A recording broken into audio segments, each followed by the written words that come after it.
అనిల్ రావిపూడి డైరెక్షన్లో వెంకటేష్, ఐశ్వర్య రాజేష్, మీనాక్షి చౌదరి జంటగా నటించిన సంక్రాంతికి వస్తున్నాం థియేటర్స్లో విడుదలై బ్లాక్ బస్టర్ హిట్ టాక్ తెచ్చుకుంది.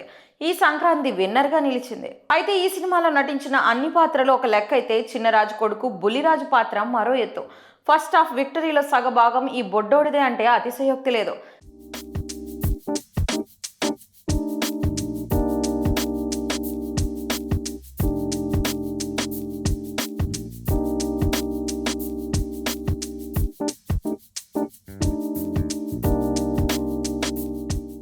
సినిమా చూసిన తర్వాత ఎవరి గురించి మాట్లాడుకున్నా మాట్లాడుకోకపోయినా ఈ బొడ్డోడు గురించి చర్చ వస్తుంది.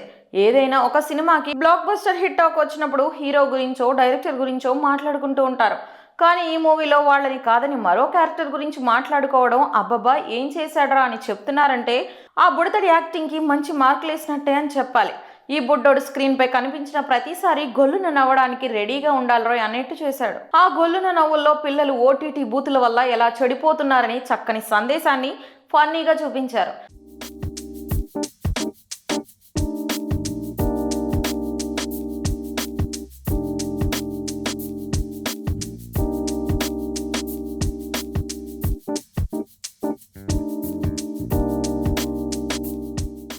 ఈ బుడ్డోడి అసలు పేరు భీమల రేవంత్ పవన్ సాయి సుభాష్. మనిషి బుడ్డాడే కానీ పేరు మాత్రం చాలా పెద్దదే. మాస్టర్ భరత్ తర్వాత నవ్వించే చైల్డ్ ఆర్టిస్టులు పెద్దగా కనిపించలేదనే చెప్పాలి. ఇప్పుడు రేవంత్ భరత్ ప్లేస్ ని రీప్లేస్ చేయగల బుల్లి కమెడియన్ గా కనిపిస్తున్నాడు. సంక్రాంతికి వస్తున్నాం సినిమాతో వెంకీకి హ్యాట్రిక్ హిట్స్ ఇచ్చిన డైరెక్టర్ అనిల్ రావిపూడి తన నెక్స్ట్ మూవీ మెగాస్టార్ చిరంజీవితో చేయబోతున్నాడు. ఆ మూవీలో కూడా బుల్లిరాజు రేవంత్ కి కూడా ఓ మంచి రోల్ ఉండబోతుందట.